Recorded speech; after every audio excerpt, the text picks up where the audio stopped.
দ্বিতীয় শ্রেণীর সুপ্রিয় শিক্ষার্থী, আসসালামু আলাইকুম ওয়া রাহমাতুল্লাহ। তোমাদের নতুন গণিত বইয়ের অধ্যায় ৩ গুণ এর ৯৯ পৃষ্ঠার আলোচনায় সাদর আমন্ত্রণ।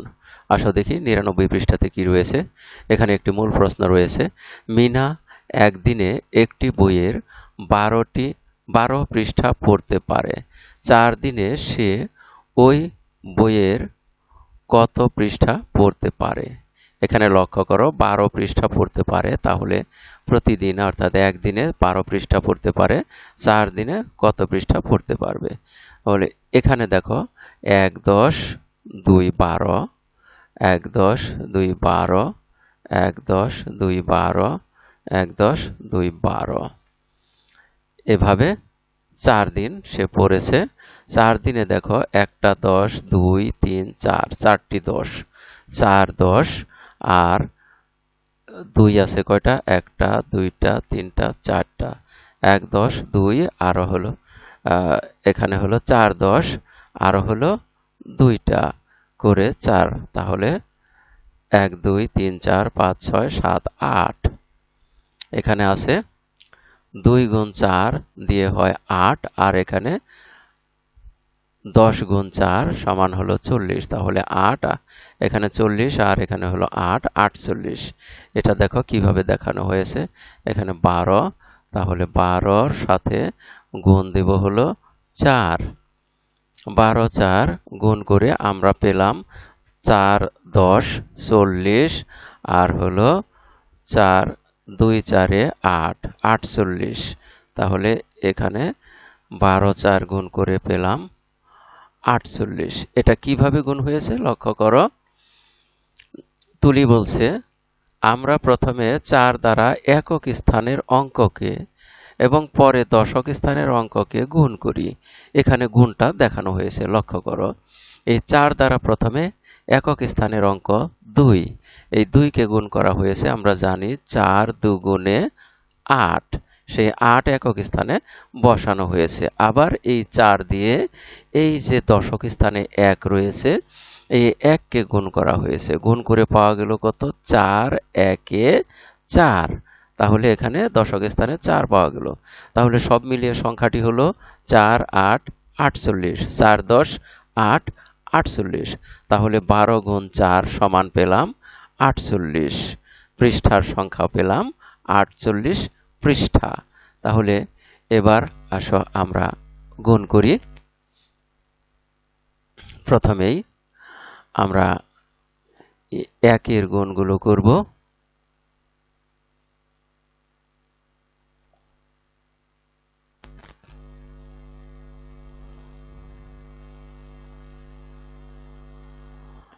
আমরা একের গুণগুলো করি। এখানে লক্ষ্য করো ১ নম্বরে আছে ১৪ গুণ ২। আমরা যদি এটা উপরে নিচে বসিয়ে নেই,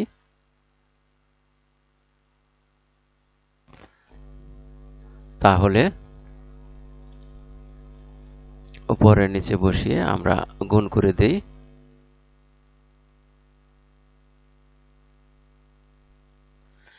এখানে লক্ষ্য করো, প্রথমে আমরা ২ দিয়ে একক স্থানের ৪কে গুণ করব। তাহলে ২ ৪ ৮ হয়। আমরা জানি এখানে ৮ একক স্থানে হবে ৮। তাহলে ২ ৪ একক স্থানে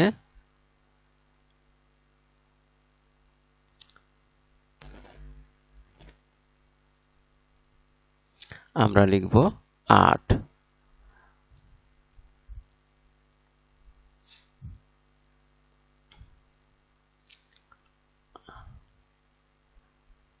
দুই ৪ ২ ৪ হলো ৮।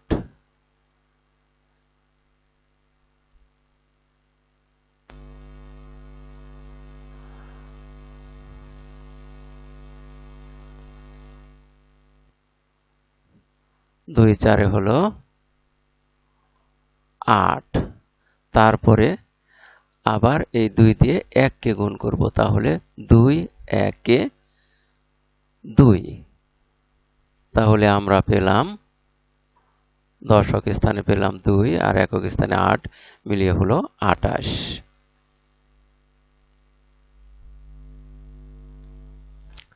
এবারে খ নাম্বারটা আমরা গুণ করি একই রকম ভাবে।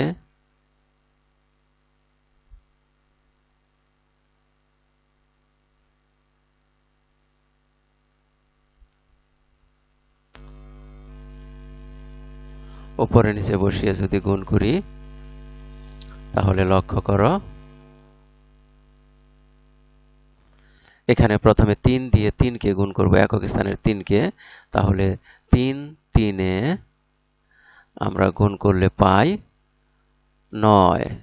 তারপরে 3 দিয়ে 2 কে গুণ করব, এবার 3 দুগুণে 6, দশক স্থানে হলো 6, তাহলে আমরা সংখ্যা পেলাম 69। এবারে আমরা গ নাম্বার প্রশ্ন দেখি। গ নাম্বারে আছে 11 কে 7 দিয়ে গুণ। এখানে লক্ষ্য করো 11 কে আমরা গুণ করব 7 দিয়ে, তাহলে গুণফল কত হয়?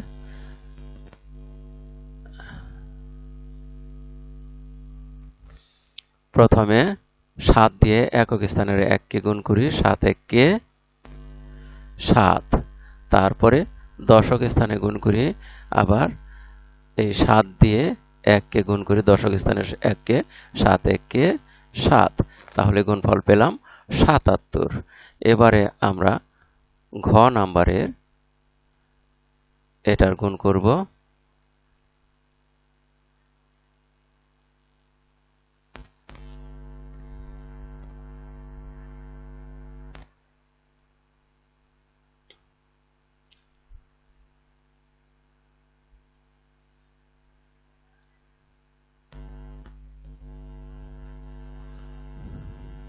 উপরে নিচে বসিয়ে নেই।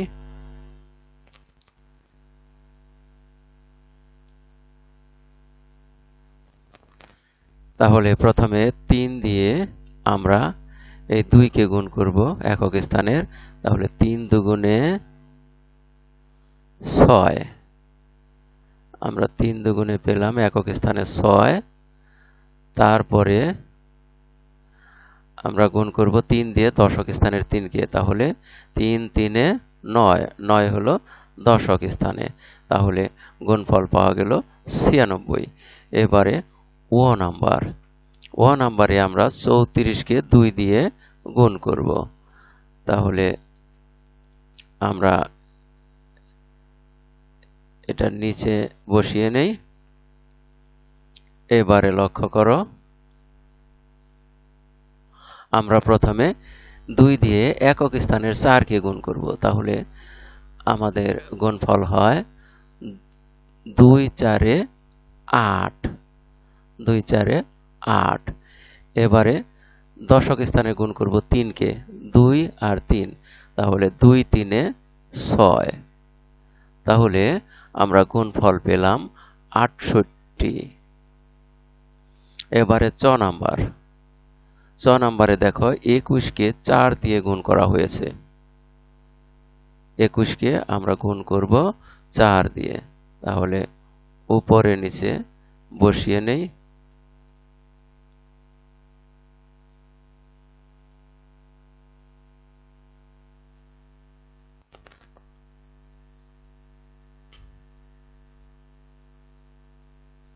তাহলে এবার প্রথমে 4 দিয়ে একক স্থানের 1 কে গুণ করি, 4 1 কে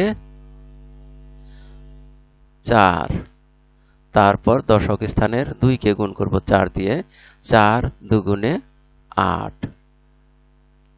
তাহলে আমরা গুণফল পেলাম 84।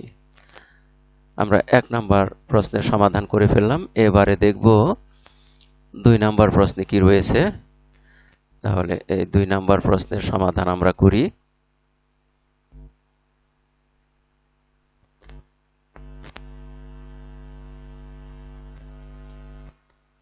2 নাম্বার প্রশ্নের সমাধান করবে। এখানে লক্ষ্য করো রাজুর বাবা একদিনে 8 ঘন্টা কাজ করেন, যদি তিনি 3 দিন কাজ করেন তবে কত ঘন্টা কাজ হবে?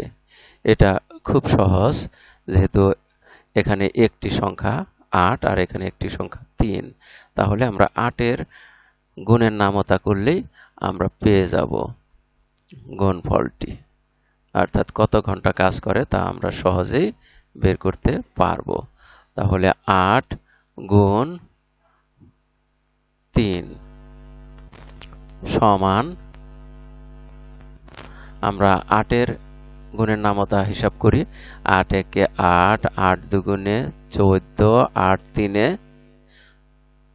8 দুগুণে 16, সরি 8 একে 8, 8 দুগুণে 16 আর 8 তিনে 24।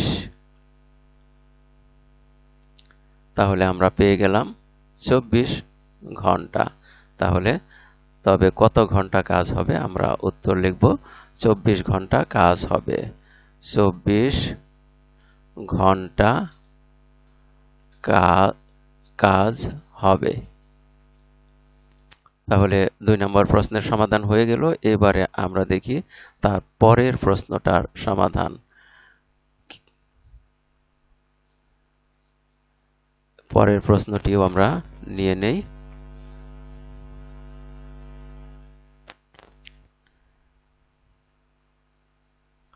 পরের প্রশ্নটি আমরা পড়ে নেই। করিম 3টি গল্পের বই কিনতে চায়।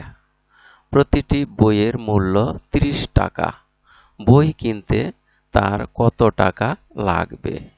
তাহলে আমরা এই প্রশ্নটার জন্য আমরা যেভাবে সমাধান করব, অর্থাৎ 30 কে 3 দিয়ে গুণ করব, তাহলে প্রথমে 30 লিখব এবং তার নিচে গুণ চিহ্ন দিয়ে আমরা লিখব 3। তাহলে এখানে একক স্থানে আমরা 3 লিখব আর আমরা দশক স্থানে গুণ চিহ্ন দিব। দেখি,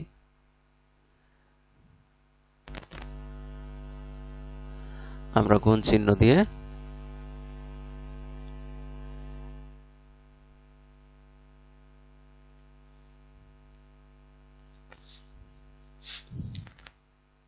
এখানে একটি গুণ চিহ্ন দিব।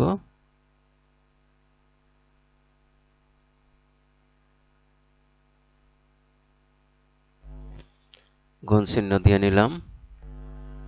এবারে আমরা গুণ করি। লক্ষ্য করো, প্রথমে একক স্থানের এই 3 দিয়ে একক স্থানে শূন্যকে গুণ করব।